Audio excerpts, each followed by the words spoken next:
if we keep assigning different identifiers, when will it ever end?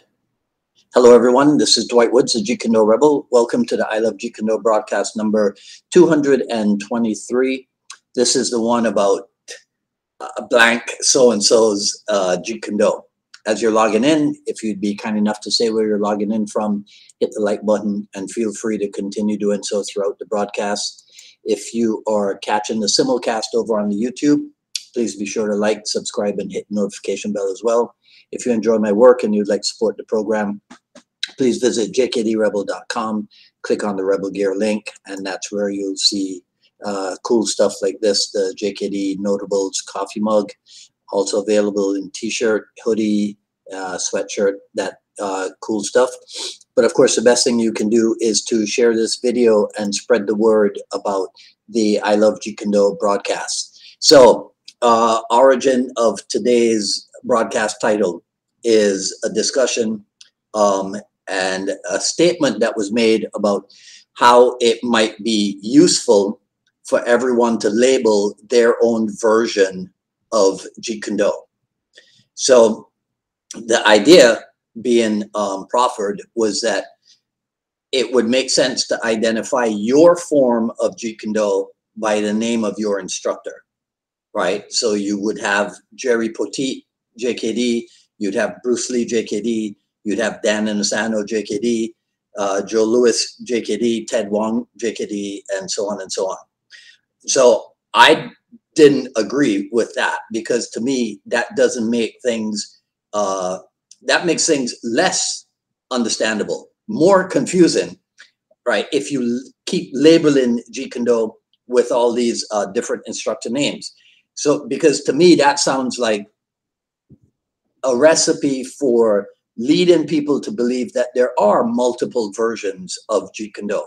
So in my personal scenario, Bruce Lee's Jeet Kune Do would have become Dan Inosanto's Jeet Kune Do, which would have become Dwight Woods' Jeet Kune Do, which would have become Wayne Quinton's Jeet Kune Do.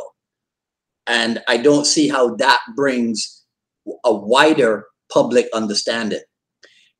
We could take it further. What if we started identifying Jeet Kune Do by the country where it's being taught? So not just the name of the instructor, but the name of the country as well, right? What if we add in the name of the region of the world? So we could have Western European Jeet Kune Do. We could have Welsh Jeet Kune Do. We could have Johan Griffith Welsh Jeet Kune Do. So where would this end? And then there's also the idea that some people who see legitimate people doing that, these illegitimate people will jump on the bandwagon and promote themselves as Jeet Kune Do instructors, and they can say to badly informed, misinformed, uninformed people that, well, look, here's so-and-so's Jeet Kune Do, so here I have my own version of Jeet Kune Do, just like those guys do. So I started to wonder about the origin of this idea of naming, putting the name in front of the Jeet Kune Do. And I'm wondering if it originated in the report that Bruce Lee taught all his students a little bit differently. So if you subscribe to that belief, if you think that that's true, then my question is, what did these said differences entail, right? Were they taught the same techniques, but taught to perform them differently, right? Were they taught completely different techniques? Were they taught the important principles of Jeet Kune Do? Because the principles of Jeet Kune Do, you know, those are the things that give birth to the guidelines, right? And the guidelines are the things that give birth to the techniques. So where was all this different instruction going on? What went on in these training sessions where people were all taught a little bit differently?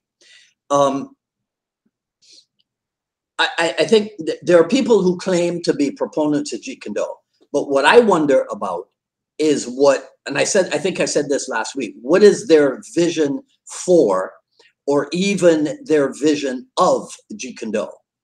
So I heard to me, it was a shocking statement. I heard a shocking statement from a popular YouTube martial artist the other day. And he said that the words to the effect that the majority of Jeet Kune Do instructors that he personally knows says that these Jeet Kune Do instructors are skeptical of the overall efficacy of Jeet Kune Do. So I'm wondering who these instructors are. Because to me, if you care about Jeet Kune Do, then you do what you can to make sure that the public gains more of an understanding about the true nature of Jeet Kune Do. So people should be at a point where they realize that the phrase Bruce Lee's Jeet Kune Do, when used, it means Jeet Kune Do, the art founded by Bruce Lee.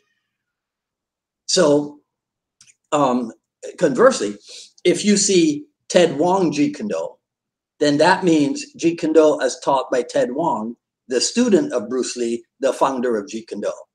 If you see Chris Kent Jeet Kune Do as taught by Chris Kent, student of Dan Inosanto, student of Bruce Lee, the founder of Jeet Kune Do, but not different versions of Jeet Kune Do, which is something that we'll get into in another broadcast. That's enough talk for today. So what say you? Let me know in the comments what you think about the points I just made.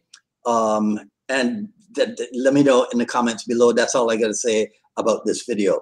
If you like what you heard, comment, rate, subscribe, hit the notification bell. Follow me on Twitter at Dwight Woods and on Instagram at Dwight D. Woods, at paypal.me/unifiedma Miami. You can get the raw but edited version of the Jeet Kune Do Journey Volume 1.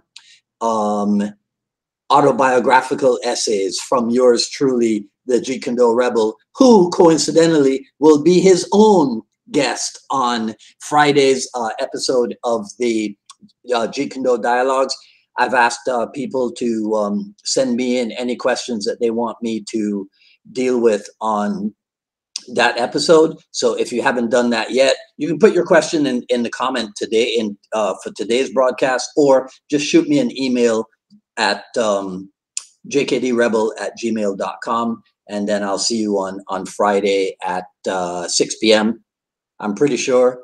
Let me see. Dwight, can you make it at 6? Yes, I can make it at 6. All right. Okay. So that's it for today. And today, if you've seen already, is a russet day. These days do not occur very often. Probably just once a month, you get either an orange day or a russet day, and they don't fall on Wednesdays that often. All right. Okay. So I'll see some of you guys Friday at 6 p.m. If not, I'll see you next week for another issue of the I Love Jeet Kune Do broadcast. Until then, this is Dwight Woods, the Jeet Kune Do Rebel, signing off. You guys have a good one. Enjoy the rest of your day. Take care. Talk soon.